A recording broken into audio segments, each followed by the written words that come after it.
ओम श्री परमात्मने नमः। ओम श्री गुरुभ्यो नमः। ओम श्री ऋषिभ्यो नमः।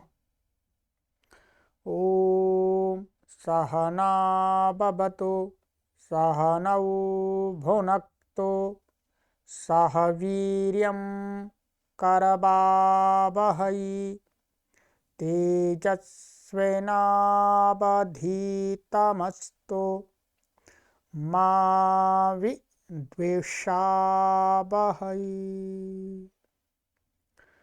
ओम शांति शांति शांति।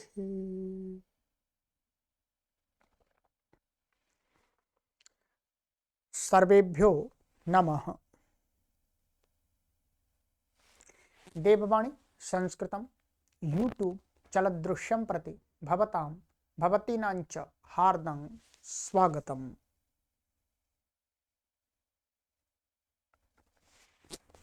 मित्रों, तर्क संग्रह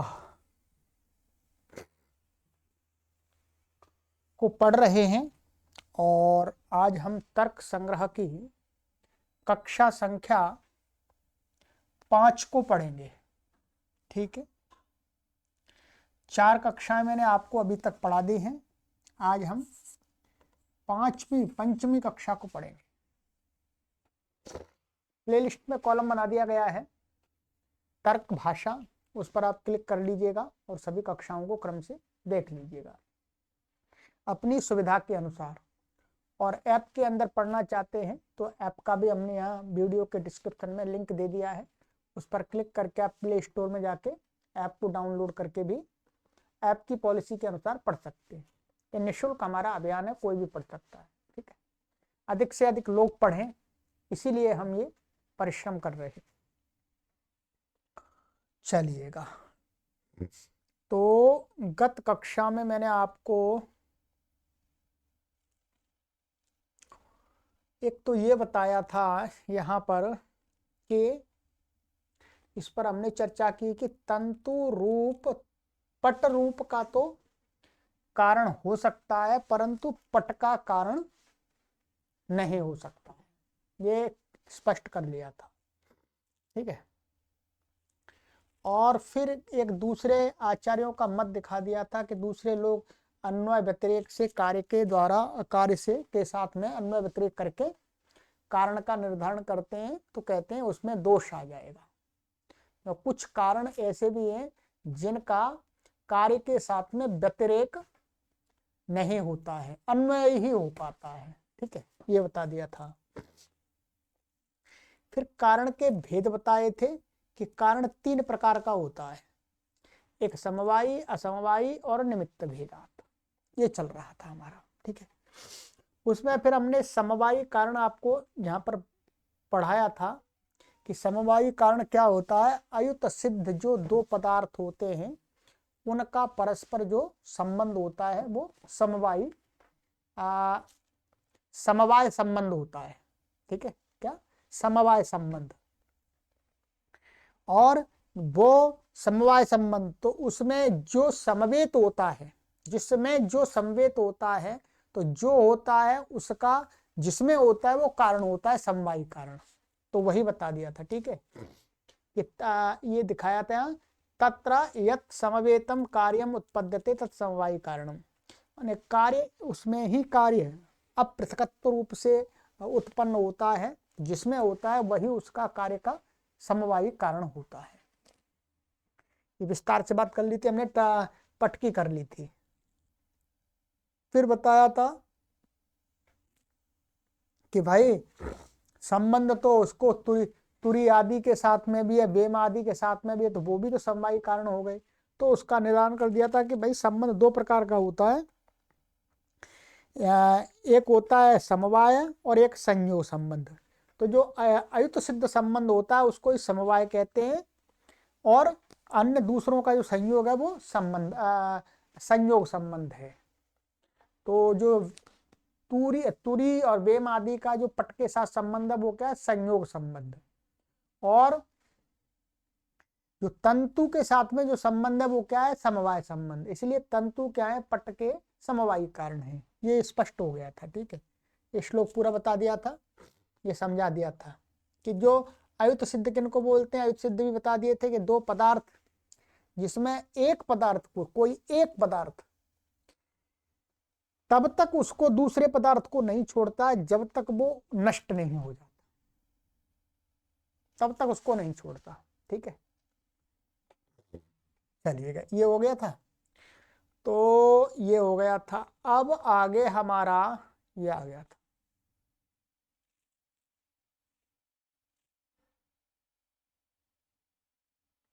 तो वो ये आ गया था।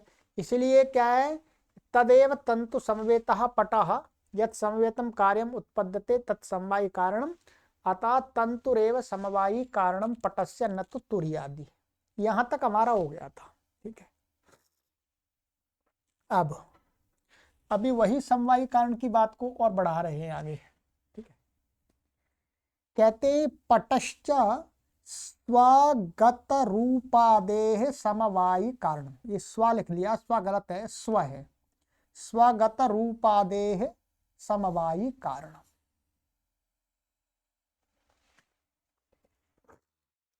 अब कह रहे हैं कि ये जो पट है, पट का कारण तो क्या बता दिया था, तंतु।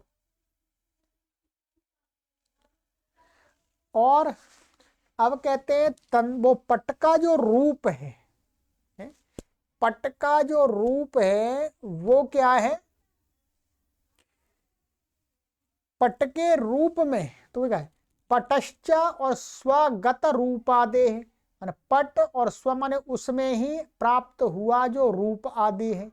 तो रूप आदि का समवायी कारण, पट क्या बन जाता है, समवायी कारण बन जाता है। पट अपने ही रूप का समवायी कारण बनता है। इस पर विचार करना है। ठीक है,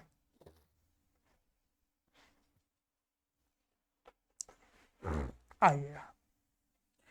एवं मृत पिंडोपी घटस्य समवायी कारण। इसी प्रकार से मिट्टी का जो लौंदा है, मृत पिंड, वो भी क्या है, घट का जो घड़ा है उसका समवायी कारण है। क्योंकि मिट्टी के लौंदे में से ही तो वो समवेत होता है कार्य, घट रूपी कार्य।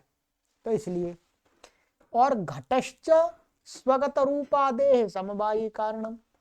और घट क्या है, घट, घट का जो रूप है उस रूप के प्रति घट समवायी कारण होता है। क्योंकि रूप घट में से उत्पन्न होता है। कहने का तात्पर्य है पट का रूप पट में से उत्पन्न होता है, पट में समवेत होता है। तो पट का रूप या कार्य हो गया, पट हो गया कारण, और घट, घट हो गया कारण, घट का रूप हो गया यहाँ पर कार्य। ठीक है, तो घट रूप जो कार्य है वो घट में समवेत होता है, पट रूप जो कार्य है वो पट में समवेत होता है, ये कह रहे हैं। ठीक है, अभी इस पर तर्क वितर्क चलेगा। अभी तो मोटा मोटा सीधा समझा दिया। अब प्रतिपक्षी पूछेगा। ठीक है, आइएगा। तो ये कह रहे हैं, इतना कह दिया। अब कहते हैं भाई जो प्रश्न करता है, कोई क्वेश्चन कर रहा है।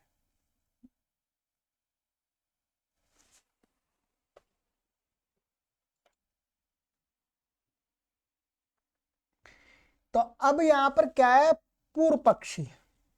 इसमें दो चलते हैं, एक पूर्व पक्षी माने प्रश्न उठाने वाला, और उत्तर पक्षी माने उसका उत्तर देने वाला।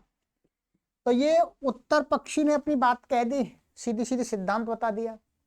अब जो पूर्व पक्षी है माने प्रश्नकर्ता, वो प्रश्न उठा रहा है, ननु यदैव घटादयो जायन्ते तदैव तदगत रूपादयोपि अतः समकालीन त्वात् गुण गुणिनोः सव्यते सव्येतर विषाणवत कार्य कारण भाव एव नास्ति पौर्वापर्याभावात्। अब इन पंक्तियों को समझ लीजिएगा। वैसे तो बिल्कुल, यदि आप थोड़ी संस्कृत जानते हैं तो आराम से समझ में आ जाएगी। ठीक है, कहते हैं कि ननु, पूर्व पक्षी कह रहा है ननु भाई, अरे भाई आपने ये कह दिया कि पट अपने रूप के प्रति समवायी कारण है, घट घट अपने घटगत रूप के प्रति समवायी कारण है। ये तो बात कुछ सही लगी नहीं। क्यों कि यदा एव, जब ही माने जिस काल में ही, घटादयो जायन्ते माने जिस समय में मिट्टी से घड़ा उत्पन्न होता है या तंतुओं में पट उत्पन्न होता है, तदा एव माने उसी ही क्षण में, माने उसी ही काल में, तदा एव माने उसी ही काल में, जो यदा और तदा क्या होते हैं, ये सप्तमी के अर्थ में समय बोधक होते हैं ये। ठीक है, तदगत रूपादयोपि माने उस घड़े के अंदर जो रूप है, पट के अंदर जो रूप है, वो उसी समय में तो उत्पन्न होता है। भाई आप देखिए ये क्या है, सूक्ष्म दृष्टि से नहीं, ये सामान्य दृष्टि से विचार कर रहे हैं। जैसे हमें लगता भी, आपको भी लगता होगा कि भाई घड़ा बनता है तो ऐसा नहीं कि घड़ा पहले बन रहा है फिर उसमें रूप बाद में आएगा। भाई हम देखते हैं घड़ा बन रहा है, उसमें हमें दिखता भी है।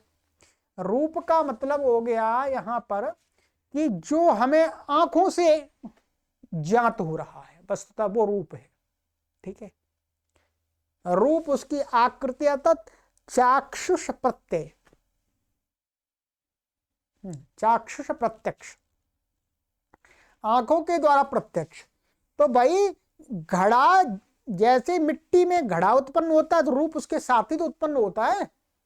ऐसा तो नहीं कि पहले भाई घड़ा बन के तैयार होता है, हमें घड़ा बना और हमें दिख ही नहीं रहा आंखों से, फिर उसके बाद उसमें रूप आता है तब वो दिखता है। ऐसा तो नहीं होता। कोई कुम्हार घड़ा बना रहा है तो भाई वो जैसे जैसे घड़ा बनाता जा रहा है उसका रूप वो दिखता जा रहा है हमको, तो रूप है तभी तो वो दिख रहा है। तो भाई हम तो ये देखते हैं कि जिस समय में घड़ा उत्पन्न होता है उसी समय में उसमें रूप भी उत्पन्न होता है। रूपादय मान रूप हो गया, रंग, उसकी आकृति आदि जो भी है। अतः समकालीन माने अतः माने इसलिए, समकालीनत्वात्, समकालीनत्वात् एक ही समय में होने के कारण से, माने घड़ा और घट माने घट और घट का रूप, पट और पट का रूप दोनों एक ही समय में होने के कारण से, दोनों समान काल में तो उत्पन्न होते हैं। गुण गुणिनोः, जो रूप उसका गुण हो गया और घट हो गया उसका गुणी। तो गुण गुणिनोः सभ्येतर, सभ्य का अर्थ होता है ये लेफ्ट बायां, और इतर माने सभ्य, सभ्य का इतर माने सभ्य का दूसरा क्या हो गया, दायां हो गया, और लेफ्ट राइट ऐसा कह सकते हैं। विषाण, विषाण का अर्थ होता है सींग। जैसे पशु के सिर पर, पशु के सिर पर बाईं साइड का और दाईं साइड का दो सींग होते हैं। तो वो सींग क्या है, ऐसा नहीं कि वो पहले बायां सींग निकल रहा है फिर दायां निकल रहा है, ऐसा नहीं है। दोनों समकाल में ही मस्तिष्क से सींग निकलते हैं, दोनों सींगों का, माने सभ्येतर विषाणवत, जिस प्रकार से दोनों सींग एक साथ ही निकलते हैं, ऐसा नहीं कि एक उसमें पहले निकलना बाद में निकलना, नहीं, दोनों एक साथ में। उसी प्रकार से ये घट और घट रूप भी एक ही समय में उत्पन्न होते हैं। इस कारण से क्या, कार्य कारण भाव एव नास्ति, क्योंकि फिर इसमें घट और घट रूप में तो कार्य कारण का तो भाव हो ही नहीं सकता। क्यों? क्योंकि आपने हमें परिभाषा बताई कि कार्य से क्या है, अनन्यथा सिद्ध नियत पूर्व भावी, ये तो है, माने अनन्यता सिद्ध हो और क्या है, पूर्व भावी हो और नियत हो, किससे, कार्य से, तो उसको बोलते हैं कारण। तो अब यहां पर तो घट और घटगत रूप का कार्य कारण संबंध बैठता ही नहीं। माने घट उसका कारण और घट रूप उसका कार्य बन नहीं सकता, कि वो दोनों एक साथ में। कार्य कारण में तो ये होता है कि पहले कारण होता है, कार्य बाद में होता है। यही हमने लक्षण भी बनाया था पहले। तो कहते हैं कि भाई कार्य कारण भावैव नास्ति पूर्वापर्याभावात्, क्योंकि इसमें पूर्व और अपर माने पहले और बाद में, ये तो इसमें है ही नहीं, इसमें अभाव है पूर्व पहले का। माने घट पहले या रूप बाद में, ये तो है ही नहीं, क्योंकि दोनों एक साथ निकल रहे हैं। तो इसलिए यहां पर तो कार्य और कारण का संबंध ही नहीं बैठता भाई। ये तो समझ में आ रहा होगा। घट रूप का कारण घट हो ही नहीं सकता, क्योंकि घट पहले है नहीं, दोनों एक साथ ही तो बन रहे हैं। इसलिए इसलिए आपका कहना गलत है कि आप ये कह रहे हैं कि भाई घट उसका घटगत रूप का समवायी कारण, गलत। ये पूर्व पक्षी है अभी। अतो न समवायी कारणम घटादय स्वगत रूपादीनाम, इसलिए कहते हैं न, नहीं समवायी कारणम घटादया, घटादि समवायी कारण नहीं हो सकते अपने रूपादियों के प्रति, रूपादियों का। कहते हैं कारण विशेषत्वात् समवायी कारणस्य, वो तो वास्तव में घट तो अपने घटगत रूप का जो उसको असमवायी में साधारण कारण भी नहीं बन सकता, सामान्य कारण भी नहीं बन सकता। और ये जो समवायी कारण है ये तो विशेष कारण है, ये बताना चाह रहे हैं। तो कारण विशेषत्वात्, यानी कारण विशेष होने के कारण से, क्यों समवायी कारण का विशेष कारण होने से, जो समवायी कारण तो विशेष कारण होता है। तो भाई ये तो गलत बात हो गई, आपने ये कहा, ये वाली बात तो गलत है। यहां इस बात से ध्यान रखेंगे, कारण विशेषत्वात् समवायी कारणस्य, इसी बात को और थोड़ा डीपली कह रहे हैं कि भाई ये जो घट है, घटगत रूप के प्रति तो सामान्य कारण भी नहीं बन सकता, और ये समवायी कारण की अब बात कह रहे हैं, समवायी कारण तो विशेष कारण है, वो तो कैसे बन जाएगा। आइएगा, अब कहता है उत्तर पक्षी। उत्तर पक्षी कहता है ठीक है भाई, बताते हैं, कुछ बात करते हैं। अत्रोच्यते माने अत्र उच्यते, ठीक है, अत्र माने इस विषय में, उच्यते माने कहते हैं, कहा जाता, बताया जाता है भाई। चलो बताते हैं। न गुण गुणिनोः समकालीनम जन्म, किंतु द्रव्यम निर्गुणम एव प्रथमम उत्पद्यते, पश्चात तत्समवेता गुणा उत्पद्यन्ते। ध्यान दीजिएगा, सरल भाषा है वैसे तो। कहते हैं गुण और गुणी का समकालीन जन्म नहीं होता। क्या है? पहली बात तो तुमने ये क्या कहा पूर्व पक्षी ने, कि तुम एक तो उसको गुण और गुणी कह रहे हो, अतः समकालीनत्वात् गुण गुणिनो हो। एक तरफ तो तुम उसको गुण और गुणी भी कह रहे हो, जो घटगत रूप है वो गुण है और घट क्या है, गुणी है, आपने स्वीकार कर लिया। परंतु कहते हैं गुण और गुणी समकालीन नहीं होते, ये सिद्धांत है। माने गुण और गुणियों का समानकालीन जन्म नहीं होता, पहले गुणी होता है, गुण बाद में आते हैं, ठीक है। किंतु द्रव्यम निर्गुणम एव प्रथमम उत्पद्यते, कहते हैं परंतु क्या होता है, जो द्रव्य होता है गुणी, जो द्रव्य होता है वो सर्वप्रथम तो बिना गुण के ही उत्पन्न होता है।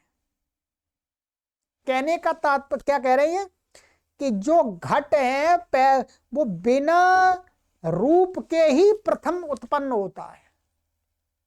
ये हमारी आंख उसके भेद नहीं कर पाती, क्योंकि वो क्षणिक परिवर्तन है, एक क्षण में परिवर्तन हो रहा है। पश्चात माने फिर वो जो द्रव्य उत्पन्न हो जाता है निर्गुण बिना गुण के, तत्समवेताः माने तत् का अर्थ क्या हो गया, तस्मिन माने उसी में, उसी द्रव्य में, समवेत हुए माने अपृथक रूप से गुणा उत्पद्यन्ते माने गुण उसी में से उत्पन्न होते हैं, उसमें ही उत्पन्न होते हैं समवाय संबंध से। समान कालोत्पत्तौ तो गुण गुणिनोः समान सामग्रिकत्वात् भेदो न स्यात्। और सुन लो पहले कि भाई ये तो इन्होंने, ये उत्तर पक्षी ने अपना सिद्धांत रख दिया। सिद्धांत यही है कि गुणी पहले उत्पन्न होता है, द्रव्य निर्गुण पहले उत्पन्न होता है, उसमें गुण बाद में आते हैं समवाय संबंध से। ठीक, कहते हैं समान कालोत्पत्तौ तु, समान काल की उत्पत्ति में माने गुण और गुणी को तुमने कहा कि समान काल में उत्पन्न हो रहे हैं। गुण और गुणी यदि तुम ये मानते हो कि वो समान काल में उत्पन्न हो रहे हैं, समान कालोत्पत्तौ तु गुण गुणिनोः गुण गुणियों का समान सामग्रिकत्वात् भेदो न स्यात्। भाई समान सामग्री माने आप क्या कह रहे हैं, प्रश्नकर्ता जो क्या कह रहा है कि गुण और गुणी माने घटगत रूप और घड़ा दोनों किससे उत्पन्न हो रहे हैं, मिट्टी से, मृत पिंड से। ठीक है, पट और पटगत रूप किससे उत्पन्न हो रहे हैं, तंतु से है। तो जो उसका रॉ मटेरियल है वो क्या है, मिट्टी और तंतु। उसमें से जो पूर्व पक्षी का कहना यह था कि उसी में से घट और घटगत रूप दोनों एक साथ उत्पन्न हो रहे हैं, अर्थात घट और घटगत रूप की सामग्री क्या है, एक मिट्टी। पट और पटगत रूप की सामग्री क्या है, तंतु। सामग्री तो एक ही दोनों की, समझिएगा। तो उत्तर पक्षी कह रहा है भाई जब समान सामग्री है, क्या समान सामग्री में से समान काल में ही उत्पन्न होने वाला जो कुछ है उसमें आप भेद नहीं कर सकते। भेद कैसे कर देंगे, समान काल में उत्पन्न हो रहा है, आप ये नहीं कह सकते कि घटगत रूप उसका घड़े का रूप है, गुण है, और घट गुणी है, ये नहीं कह सकते भाई आप। वही कह रहे हैं समान कालोत्पत्तौ तु माने आपके हिसाब से, आपके अनुसार, माने पूर्व पक्षी के अनुसार समान काल में गुण और गुणी की उत्पत्ति हो रही है, माने घट और घटगत रूप की उत्पत्ति हो रही है, पट और पटगत रूप की उत्पत्ति हो रही है। तो कहते हैं गुण गुणिनोः माने गुण और गुणियों की, कहते हैं समान सामग्रिकत्वात् माने दोनों की, माने घड़ा और घड़े के रूप की सामग्री तो एक ही है, मिट्टी। पट और पट के रूप की सामग्री तो एक ही है, तंतु। तो समान सामग्रिकत्व भेदो न स्यात् माने घड़ा और घट रूप में भेद कैसे करेंगे आप, भेद नहीं कर सकते भाई, वो दोनों तो एक ही है, फिर दोनों एक ही है, वो तो भेद कर ही नहीं सकते। समान सामग्री से सामग्री अलग अलग हो तो मान लेंगे। जैसे एक समय में क्या, एक समय में मानिएगा एक तरफ घड़ा बन रहा है और एक तरफ बन रहा है कपड़ा, पट। घट और पट, घट और पट समान काल में उत्पन्न होने पर भी हम ये कह सकते हैं ये घट है, ये पट है। कैसे, क्योंकि घट और पट की जो सामग्री है वो अलग अलग है। घट की सामग्री क्या है, मिट्टी, पट की सामग्री क्या है, तंतु। तो सामग्री भेद होने से उससे उत्पन्न होने वाला जो भी कार्य है उसमें हम भेद कर सकते हैं। परंतु एक ही सामग्री में से दो चीज एक बार में निकल रही है तो उसमें भेद ही नहीं कर सकते, वो तो एक ही चीज होगी। आप उसमें ये कह ही नहीं सकते कि ये गुणी है ये गुण है। आगे कहते हैं कारण भेद नियतत्वात् कार्य भेदस्य, ध्यान देंगे यहां पर कहते हैं, ये सिद्धांत बता रहे हैं, क्या कह रहे हैं, कारण का अर्थ है यहां पर सामग्री, यहाँ कारण लिखा हुआ है, यहाँ ये सामग्री लेंगे इस यहाँ प्रसंग में। सामग्री भेद नियत होने से कार्य भेद होता है। यदि सामग्री भिन्न भिन्न है तो उससे उत्पन्न जो है वो कार्य भेद, माने कार्य में भेद हो जाएगा, ठीक है। परंतु सामग्री समान है, जैसे मैंने आपको बता दिया, जैसे घड़े की सामग्री मिट्टी हो गई और पट की सामग्री क्या हो गई, तंतु। तो वहां क्या है, सामग्री कारण भेद होने से, कारण भेद नियतत्व निश्चय होने से, क्या है, कारण माने सामग्री अलग होने से, सामग्री भिन्न भिन्न होने से तो जो उससे समान काल में भी उत्पन्न होने पर भी उससे उत्पन्न जो कार्य है उनमें हम भेद कर सकते हैं। परंतु यहां तो घटगत रूप की सामग्री एक ही है, मृत पिंड, मिट्टी का लौंदा, ठीक है। कहते तस्मात्, इसलिए प्रथमे क्षणे निर्गुण एव घटा उत्पद्यते, इसलिए भाई यही मानना पड़ेगा कि प्रथम क्षण में, माने प्रथम क्षण में, जैसे घट प्रथम क्षण में, प्रथम माने पहले क्षण आरंभ में ही क्या होता है, निर्गुण एव घटा उत्पत्ति, माने गुण रहित, माने रूप आदि रहित घट की उत्पत्ति होती है। गुणेभ्यः पूर्वभावी भवति गुणानाम समवायी कारणम, और जो गुण आते हैं वो बाद में आते हैं, ठीक है। क्योंकि कहते हैं गुणेभ्यः पूर्वभावी भवति, क्या है, जो ये जो हो गया आपका घट, द्रव्य हो गया, वो गुणों से पूर्वभावी है। ये बात कह दी कि भाई प्रथम क्षण में तो निर्गुण घट ही उत्पन्न होता है, फिर द्वितीय क्षण में उसमें रूप आता है। तो इसका मतलब क्या हुआ, जो गुण है रूप वो बाद में आया, और जो द्रव्य माने जो गुणी है वो पहले है।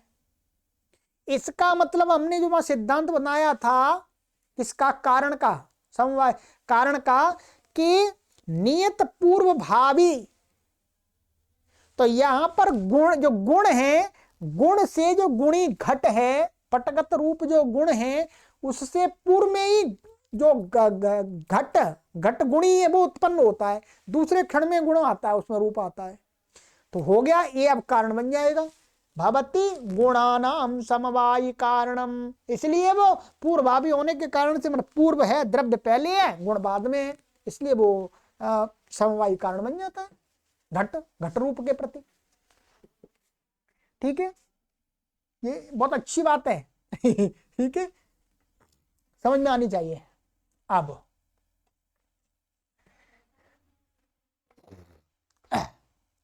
अब इतना हो गया।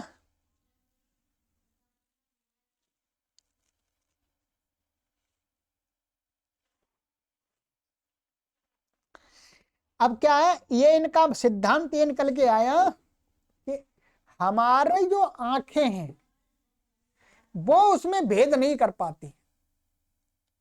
हमारी आंखों को तो ऐसा लगता है घड़ा और घड़े का रूप एक साथ ही बन रहे हैं, परंतु ऐसा नहीं है।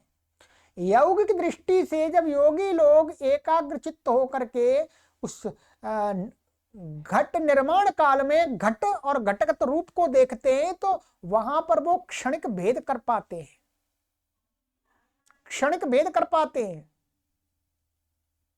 अभी मोटी दृष्टि से अपन लोग तो नहीं कर सकते, अपन इतना कंसंट्रेशन नहीं है, ठीक है।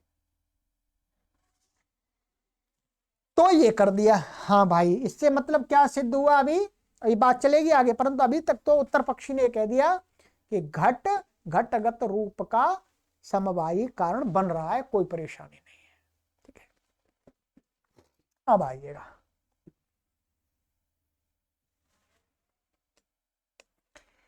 तदा कारण भेदोप्यस्ति। और कहते हैं तदा माने इस प्रकार से हम करेंगे कि प्रथम क्षण में घट उत्पन्न होता है द्रव्य, और फिर बाद में गुण उत्पन्न होता है रूप आदि। इस प्रकार से करेंगे तदा मन तब कारण भेदोपि अस्ति। कारण भेद में सामग्री भेद भी हो जाता है। क्या हो जाएगा? जो घट है, घट की सामग्री क्या होगी? मृतपिंड। और घटगत रूप की सामग्री क्या होगी? घट। ध्यान दीजिएगा, क्या ये होगी मिट्टी, मृत्तिका। ठीक है। इसके बाद इससे क्या घट द्रव्य उत्पन्न हुआ, और घट द्रव्य से घट रूप आ गया। ठीक है। इसकी सामग्री ये हो गई और इसकी सामग्री ये हो गई। ठीक है। इसलिए कहते हैं तदा सामग्री भेदोपि अस्ति, माने ये घट और घट रूप की सामग्री भेद भी है। माने भिन्न भिन्न सामग्री है। जैसे मैंने बताया था घट की सामग्री मिट्टी है और पट की सामग्री तंतु है, वैसे यहां पर भी भेद हो रहा है। अस्ति इसलिए क्योंकि अब यहां पर कार्य कारण भेद हो जाएगा, क्योंकि ये सिद्धांत है कारण भेद नियतत्वात् कार्य भेदस्य। तो इसका कार्य तो ये है और इसका कार्य ये है। इसकी सामग्री ये है और इसकी सामग्री ये है। तो सामग्री भेद होने से हम गुण गुणी का व्यवहार कर सकते हैं। ठीक है। अब आ जाइएगा आगे। और आगे कहते हैं घटो ही घटम प्रति न कारणम एकस्यैव पौर्वापर्याभावात्। अब यदि भाई घट घट के प्रति, क्या घट घट के प्रति,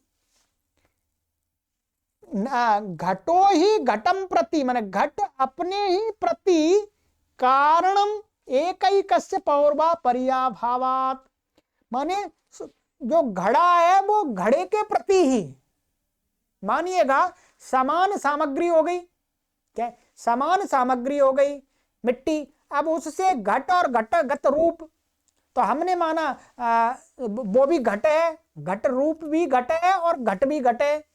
तो जो घड़ा है वो घड़ा घटगत रूप है, घटगत रूपी जो घड़ा है वो अपने ही घटम प्रति घट में स्वयं के प्रति कारण नहीं बन सकता, क्योंकि वहां तो दोनों एक काल में उत्पन्न हो रहे हैं। ठीक है। घटो ही घटम प्रति न कारणम एकैकस्य एव पौर्वापर्याभावात् न हि स एव तमेव प्रति पूर्वभावी पश्चात भावी च स्वगुणान प्रति तो पूर्वभावित्वात् भवति गुणानां समवायी कारणम। ठीक है।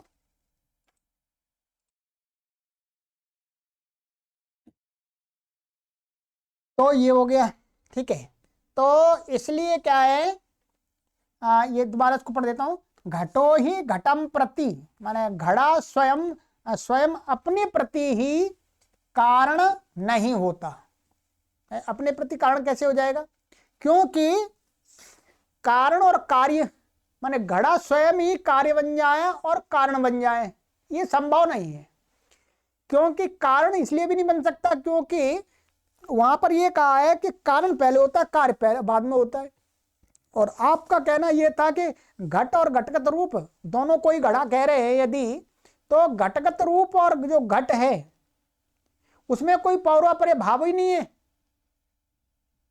तो वही कहे कारणम एकस्य एव पौर्वापर्याभावात्, माने पूर्वापर्य का एक का भी उसमें अभाव नहीं है, वो अभाव है।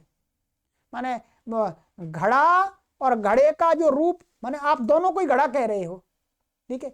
घड़ा और घड़े का रूप को भी घड़ा, वो एक ही घड़ा है वास्तव में। तो घट माने घटगत जो रूप वाला घड़ा है वो अपने उसी घट के प्रति कारण नहीं बन सकता। कहने का तात्पर्य ये है मोटा मोटा। ठीक है। न ही सएव तमेव प्रति पूर्व भावी पश्चात भावी च, माने घड़ा स्वयं के प्रति ही, माने वह तमेव, तम माने इसी का वो आएगा सर्वनाम, माने अपने ही प्रति पूर्वभावी और पश्चातभावी नहीं हो सकता है। ठीक है। इति स्वगुणान प्रति तो पूर्व भावित्वात् भवति गुणानाम समवायी कारणम, परंतु जो उसका गुण मान लिया हमने, गुण माने जो रूप को हमने भिन्न काल वाला माना, माने पहले निर्गुण द्रव्य उत्पन्न होता है, फिर उसका वो निर्गुण द्रव्य, फिर उसमें गुण बाद में आते हैं, हमने ऐसा मान लिया, तो क्या है उसमें पौर्वापर्य का भाव आ जाता है, भेद हम कर लेते हैं, माने गुण ही पहले है और गुण बाद में है, तो इसलिए पूर्व भावित्वात् भवति, माने जो द्रव्य वो पहले होता है, गुण बाद में होता है, तो गुणानाम समवायी कारण, इसलिए वो गुण का समवायी कारण बन जाता है। ये इसका उत्तर पक्ष हो गया। अब कहते हैं कि भाई अब वो आ गया, पूर्व पक्षी आ गया। ननु एवं सति प्रथमे क्षणे घटो चाक्षुषः स्यात् और रूपी द्रव्यत्वात् वायुवत। कहते हैं भाई ननु एवं, माने भाई, ननु का अर्थ ऐसा लिया जाता है हिंदी में, ननु भाई, अरे भाई, एवं माने इस प्रकार से, तो होने पर प्रथम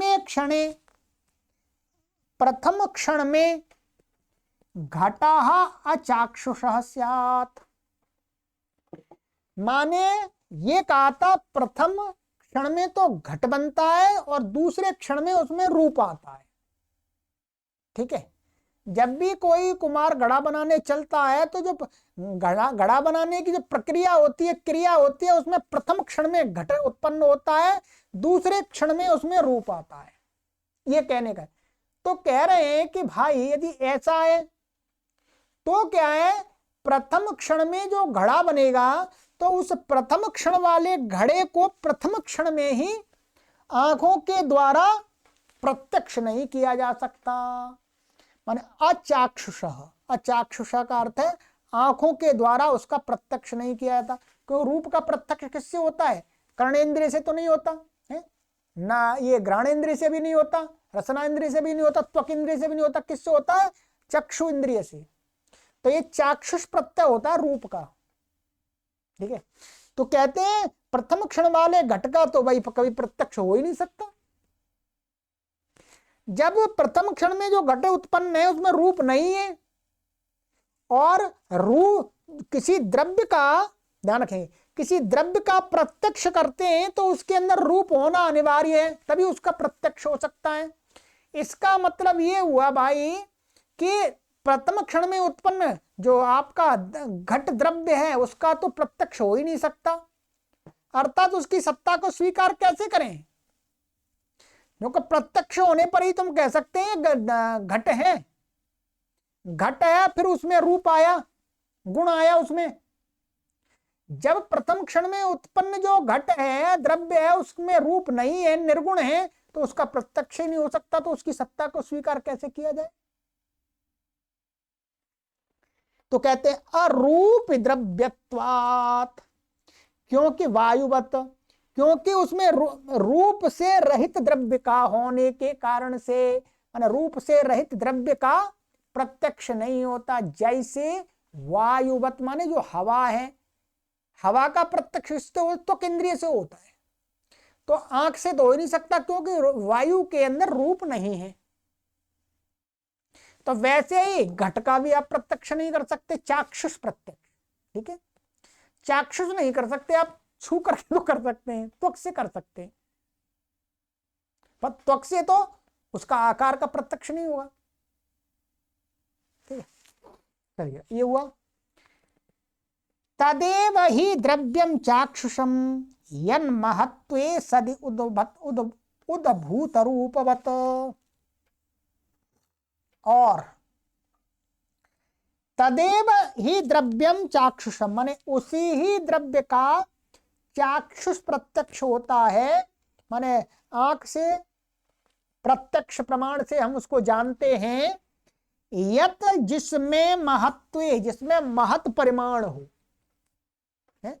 महत परिमाण हो, अथवा महत परिमाण यन महत्व सती और उद्भूत रूपत्व, अथवा उसमें उभरा हुआ रूप हो, उसी द्रव्य का प्रत्यक्ष होता है जिसमें महत परिमाण भी नहीं है और उद्भूत रूप भी नहीं है। ऐसे द्रव्य का चाक्षुष प्रत्यक्ष नहीं होता है। जैसे वायु है, वायु में महत परिमाण नहीं है और उसका उद्भूत रूप भी नहीं है कोई, तो उसका प्रत्यक्ष होता ही नहीं। चाक्षुष, चाक्षुष की बात कर रहे हैं, ध्यान रखेंगे। 5 इंद्रियों से प्रत्यक्ष होता है, तो यहाँ चाक्षुष की बात चल रही है, क्योंकि रूप की बात चल रही है। पट और पटगत रूप, घट घटगत रूप। अच्छा ये ठीक है। और कहते हैं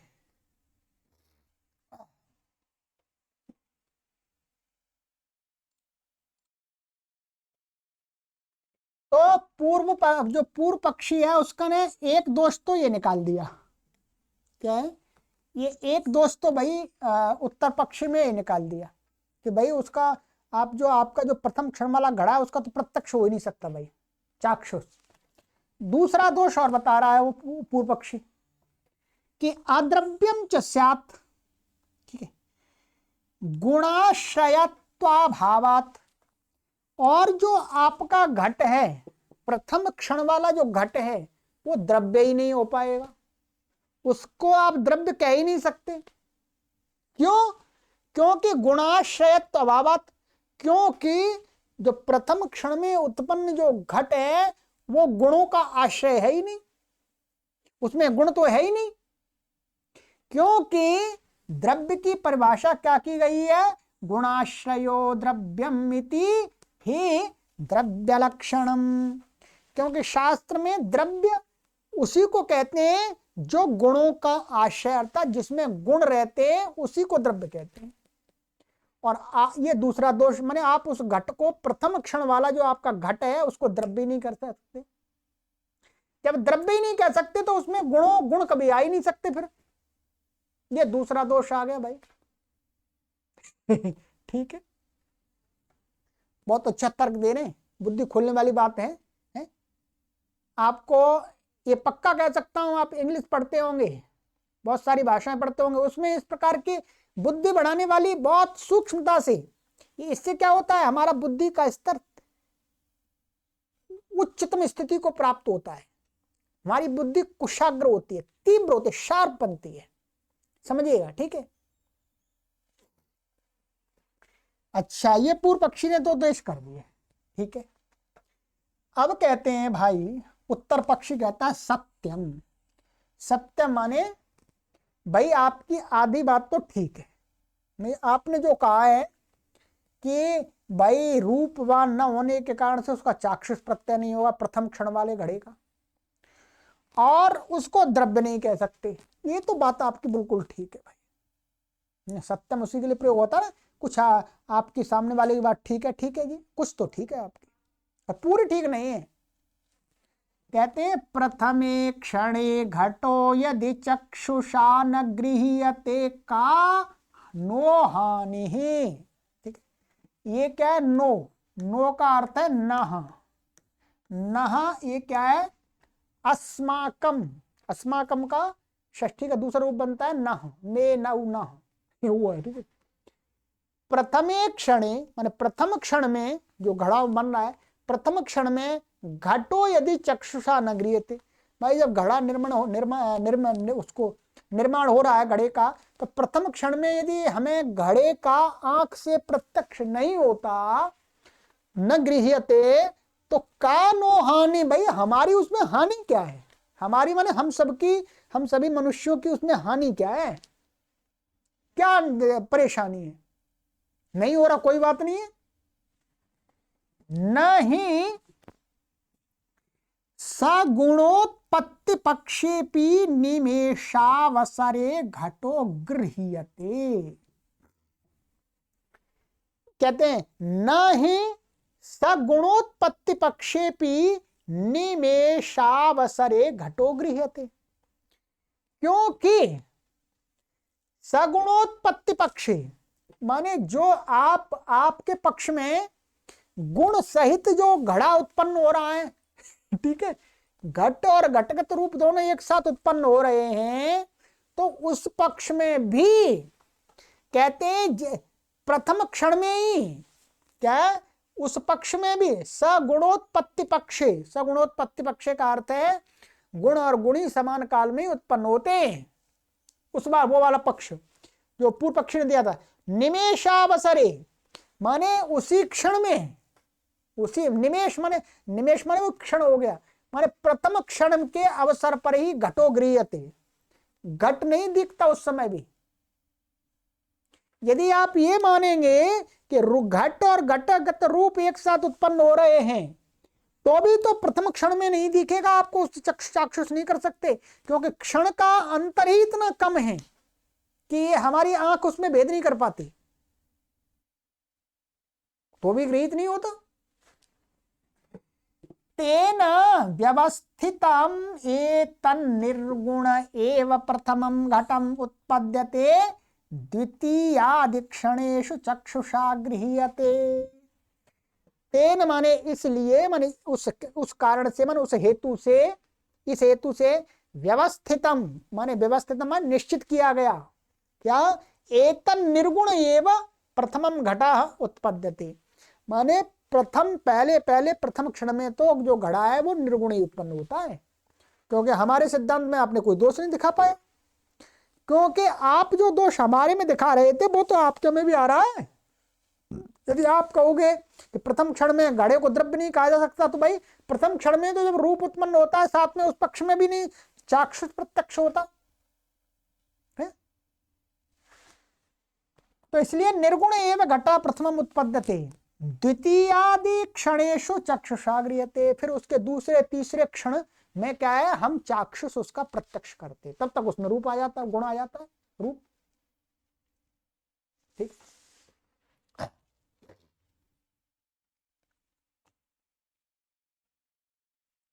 अच्छा इतना, और इसको समाप्त करेंगे यहां पर, ठीक है। कहते हैं और न च प्रथमे क्षणे गुणाश्रयत्वाभावात् अद्रव्यत्वापत्ति। ये कह रहे हैं, और जो दूसरा आपने दोष बताया था क्या, दूसरा जो दोष बताया था आपने कि भाई गुणाश्रयो ही द्रव्यम, गुणाश्रयो ही द्रव्यम माने गुणों के आश्रय को ही द्रव्य कहते हैं, जो गुण जिसमें रहते हैं। तो जो वो दूसरा दोष बताया था वो भी नहीं ठीक, क्योंकि न च प्रथम क्षणे गुणाश्रयत्व अभावात्, प्रथम क्षण में गुण के अभाव होने के कारण से आपने कहा था कि जो द्रव्यत्व की आपत्ति होगी वो भी अद्रव्यत्वापत्ति ही, ना माने अद्रव्य नहीं है, अद्रव्य का होना नहीं होगा, वो भी नहीं है, द्रव्य है कहने का यहाँ पर अ छूट रहा है। मैंने कई टीका कई भाष्य इसमें देखा है, मूल में अ छूट रहा है, यहाँ पर अ लगेगा, अद्रव्यत्वापत्ति ही। देखो उसने प्रश्न, पूर्व पक्षी ने यही तो आपत्ति की थी कि आपका जो प्रथम क्षण का जो घट है वो अद्रव्यत्व को प्राप्त होगा, द्रव्य नहीं बनेगा। तो कहते हैं अद्रव्यत्वापत्ति ही माने अद्रव्यत्व की प्राप्ति भी नहीं होगी, जो आपने हम पर दोष लगाया, क्योंकि समवायी कारणम द्रव्यमिति द्रव्य लक्षण योगात्, क्योंकि समवायी कारणम द्रव्यम द्रव्य लक्षण योगात्, क्योंकि समवायी हम ऐसा लक्षण करते हैं कि समवायी कारणम द्रव्यम, जो समवायी कारण है वो द्रव्य होता है। इनका कहने का अर्थ ये है, ठीक है।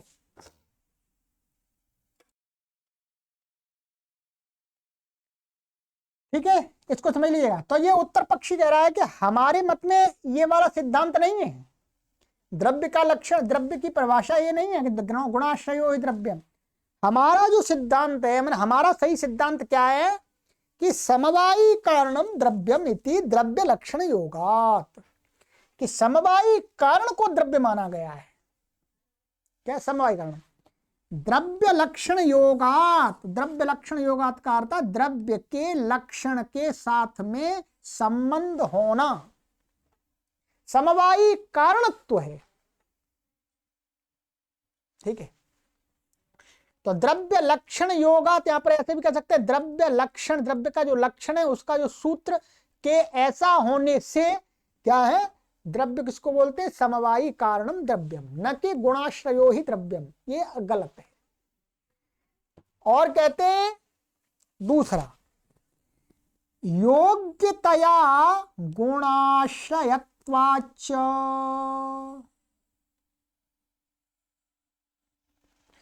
योग्यताचा अत्यंताभाव, इसको समझ लीजिएगा। ठीक है, ये कहते हैं और गुणाश्रयत्वाच्च, क्योंकि जो हम वो भी बात मान सकते हैं कि गुणाश्रयत्वम द्रव्यम लक्षणम, उस पक्ष में भी कहते हैं कि योग्यता माने गुणाश्रयत्वाच्च योग्यतया, योग्यता के कारण से, अर्थात कहने का तात्पर्य ये है कि ऐसा समवायी कारण माने ऐसा गुणी जिसके अंदर गुणों का आश्रय रहने की योग्यता है। ठीक है, अर्थात गुण माने, क्योंकि इसमें जो हमारा प्रथम क्षण का जो घट है उसमें दूसरे क्षण में गुण आने की पूरी योग्यता है। क्या? पूरी योग्यता है, ध्यान रखेंगे। तो योग्यतया गुणाश्रयत्वात् माने गुणों का आश्रय होने की योग्यता से भी हमारा जो प्रथम क्षण वाला निर्गुण घट है वो द्रव्य है भाई। क्योंकि ऐसा नहीं है कि ये जो घट है, ये प्रथम क्षण में जो घट बना है वो दूसरे क्षण में गुणों को प्राप्त करने में असमर्थ है। नहीं, समर्थ है, उसमें गुण रूप आता ही है। इसलिए दूसरे क्षण में गुणों का वहां गुणाश्रयत्वाच्च द्रव्यम ऐसा मानते तो भी क्या है, ये जो हमारा जो प्रथम क्षण का घट है उसमें ये योग्यता है कि वो गुणों का आश्रय बन सकता है, इसलिए वो द्रव्य कहा जाने योग्य है। योग्यताचा गुणानाम अत्यंताभावः, अत्यंताभावाभाव। योग्यता क्या है? योग्यता कहते हैं कि गुणों का उसमें ये नहीं कि अत्यंत अभाव ही हो। यहां कई शब्द देखें, गुणानाम और अत्यंत अभाव अभाव। इसका मतलब क्या? अत्यंत अभाव, अभाव का अर्थ हो गया कि इसमें गुण आ सकते हैं, उत्पन्न हो सकते हैं। इसमें क्या है? गुणों का अत्यंत अभाव नहीं है, गुणों का प्राग अभाव है। प्राग अभाव, प्राग अभाव अर्थात इसमें गुण बाद में आते हैं, ये प्राग भाव। ठीक है, अत्यंता भाव ये हमने आपको वहां तर्क संग्रह पढ़ाए। तो ये कहते हैं योग्यता, यहां पर योग्यता यही है इस घट प्रथम क्षण के घट रूपी द्रव्य की, कि इसमें गुणों का अत्यंत अभाव नहीं है, प्राग अभाव है। अर्थात गुण थोड़े दूसरे क्षण में आते हैं, इसलिए गुणों का आश्रय भी बन रहा है। ठीक है, तो ये हुआ गुणानाम अत्यंत अभाव, माने अत्यंत अभाव का अभाव, अर्थात अत्यंत अभाव नहीं है। कहने का तात्पर्य अत्यंत अभाव नहीं है, अतः प्राग अभाव है। माने अभी प्रथम क्षण में घट में रूप नहीं होता पर दूसरे क्षण में आ जाता है, ये तो प्राग भाव है कि पहले अभाव फिर बाद में भाव हो जाना रूप का। तो इसलिए हमारी जो परिभाषा थी कि पटगत रूप के प्रति समवायी कारण है, घट घटगत रूप के प्रति समवायी कारण है, ये सिद्धांत निश्चित किया गया। ठीक है, चलिएगा, ये हो गया आपका।